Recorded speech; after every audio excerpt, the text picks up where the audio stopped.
Hello and welcome everyone. I am Madan Mohan Gupta and today we are here to discuss the syllabus of class 10th for the session of 2023 and 2024 released by CBSE of Social Science. तो आप देख सकते हैं सबसे पहले जो आपका chapter start हो रहा है यहाँ पे एक लोगो मेंशन किया गया है CBSE का और राइट साइड में भी एक लोगो मेंशन किया गया है जो G20 का लोगो है और इसको यहाँ पे फेमस करने के लिए लगाया गया है कि G20 की प्रेसिडेंसी इंडिया को दी गई है। इस बात के लिए इसको प्रमोट करने के लिए हम G20 के लोगों को यहाँ पे मेंशन किए हुए हैं। वसुधैव कुटुंबकम ये इसका टैगलाइन। तो आइए हम बिना देर किए आपकी सिलेबस के ऊपर डिस्कस करते हैं। तो सबसे पहले देखिए आप यहाँ पे क्लास 9th और क्लास 10 दोनों के सिलेबस को मेंशन किया गया है। तो क्लास 9th के सिलेबस के बारे में हमने एक वीडियो में ऑलरेडी डिस्कस किया हुआ है। अगर आपको ज़रूरत लगे तो आप वहाँ पे देख सकते हो। और पेज नंबर 25 से हमारा काम का है फॉर क्लास 10th। देखिए क्लास 10th में जो आपको NCERT बुक्स हैं उसके लिए लिंक दिया हुआ है।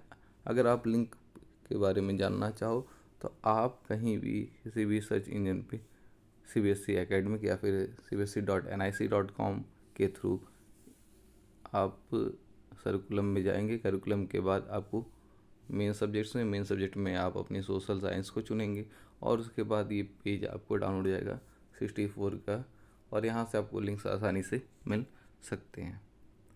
चलिए सबसे पहले हम डिस्कस करेंगे आपके सिलेबस के बारे में। तो सिलेबस आपका स्टार्ट हो रहा है हिस्ट्री के साथ। हिस्ट्री में अगर हम बात करें बेसिकली तो आपका जो पहला चैप्टर है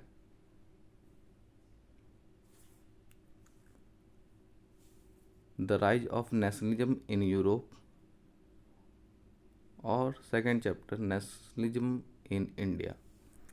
ये दोनों बहुत इंपॉर्टेंट चैप्टर होने वाले हैं आपके लिए, क्योंकि आपका जो पहला चैप्टर है चैप्टर फर्स्ट, ये 6 मार्क्स कंट्रीब्यूट करेगा आपके एग्ज़ाम में और चैप्टर 2 8 मार्क्स कंट्रीब्यूट करेगा।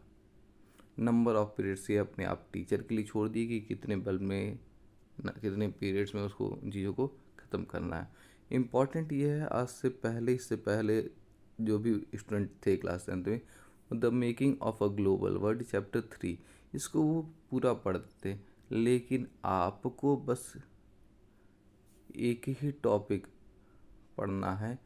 The making of global world का टॉपिक नंबर 1 से स्टार्ट करेंगे 1.3 तक इस चीज़ें आसानी से चलेंगी और ये बस 1 मार्क्स के लिए आएगा। अगर हम बताएं आपको तो ये बस इस चैप्टर से एक MCQ आने के चांसेज हैं, क्योंकि अब तक जो पैटर्न रहा है उसमें 1 मार्क्स के लिए बस आपके MCQ क्वेश्चंस को रखा जाता है।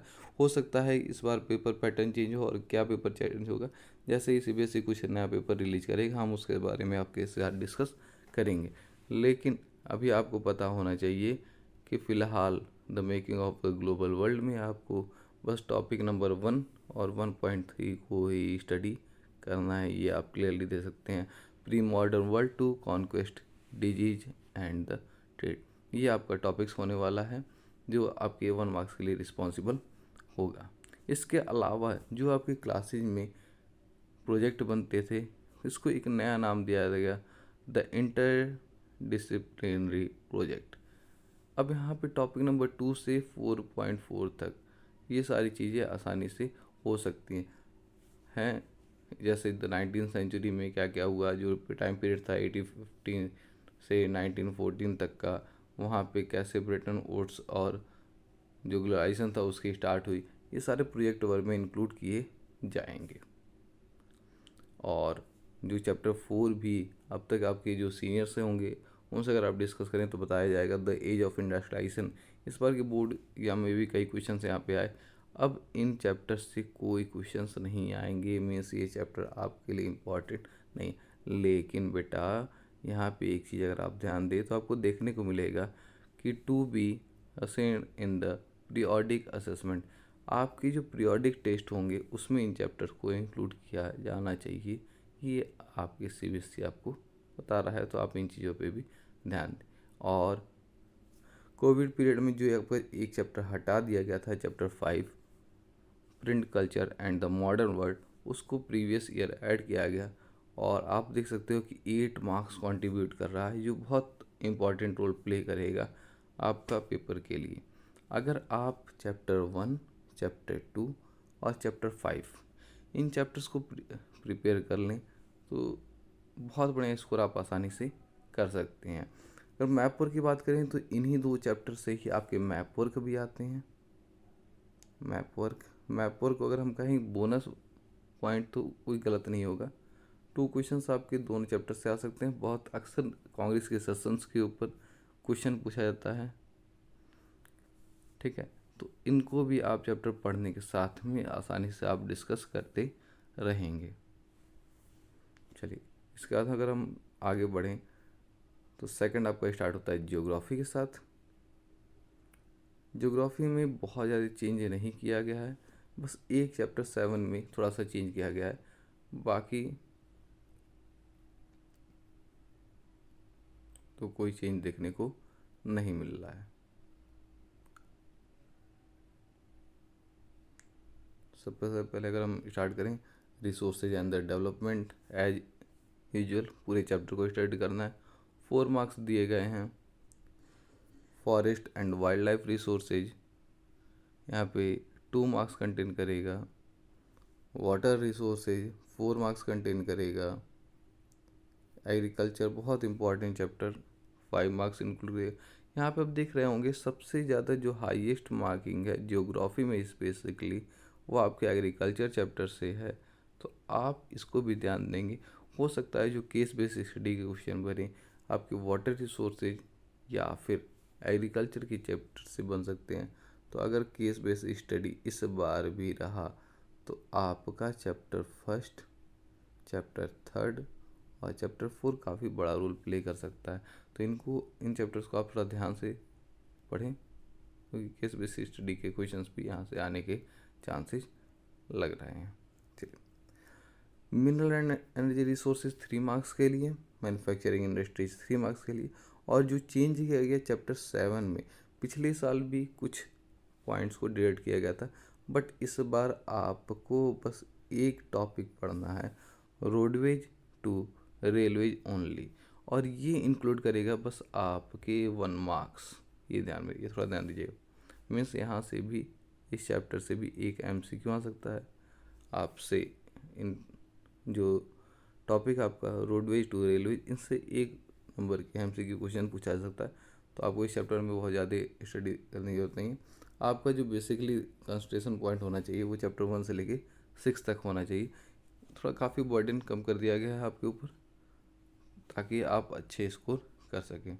और 15 मार्क्स आपके ज्योग्राफी से इंक्लूड किया जाएगा। अगर हम बात करें हिस्ट्री का, तो हिस्ट्री में आपके 22 मार्क्स इंक्लूड कर रहा है। और आप यहाँ पे देख सकते हैं ज्योग्राफी से जो मैप वर्क का मार्क्स है वो 3 मार्क्स का है। तो आपका ओवरऑल 25 मार्क्स ज्योग्राफी से आने वाले हैं आउट ऑफ 80 में से 25 आपके सिर्फ ज्योग्राफी से आएंगे। आप देख सकते हैं 3 मार्क्स मैपिंग में क्या क्या चैप्टर्स किन चैप्टर से आएगा। नॉर्मली ये चीज़ें सेशन के काफ़ी अक्टूबर नवंबर के टाइम रिलीज की जाती थी, लेकिन इस बार पहले ही रिलीज कर दिया गया है। अगर हम बात करें पॉलिटिकल साइंस में तो बहुत ज़्यादा चेंज देखने को यहाँ पे भी नहीं मिल रहा है हमें।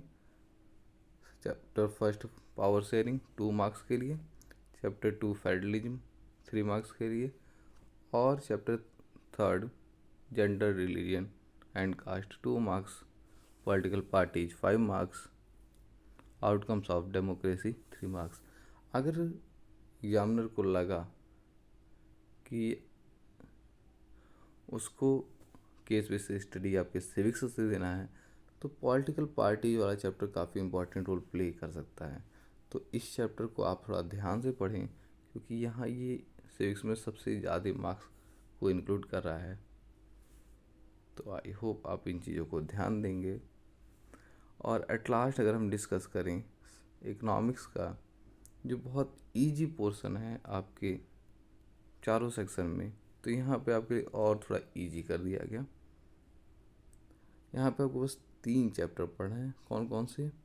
Chapter first development, sectors of Indian economy, जहाँ पे आप first sector, primary sector, second sector manufacturing sector, third sector, tertiary sector के बारे में डिस्कस करेंगे, जिसके बारे में आपने काफ़ी हद तक क्लास 9th के बारे में 9th में आप पढ़ चुके हो।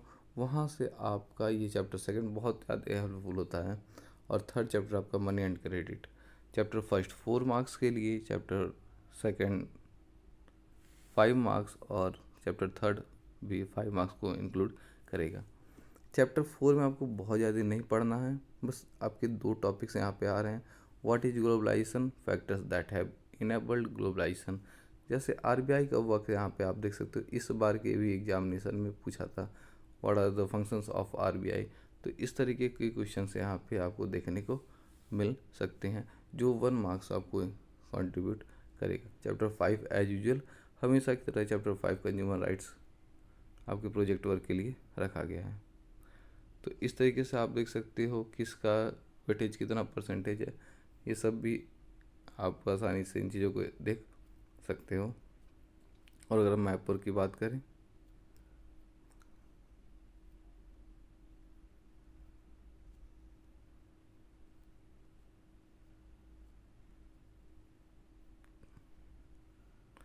तो मैप वर्क में आपका चैप्टर 1 से देख सकते हैं 90-20 Calcutta session, 90-20 Nagpur session, 90-27 Madras session से सत्याग्रह मूवमेंट से क्वेश्चन पूछे जाते हैं। मेन चैप्टर जो फर्स्ट है सेकंड है आपका, यहीं से आपके 2 मार्क्स के क्वेश्चंस को देखने को मिल रहा है, तो इसको आप थोड़ा ध्यान दीजिएगा।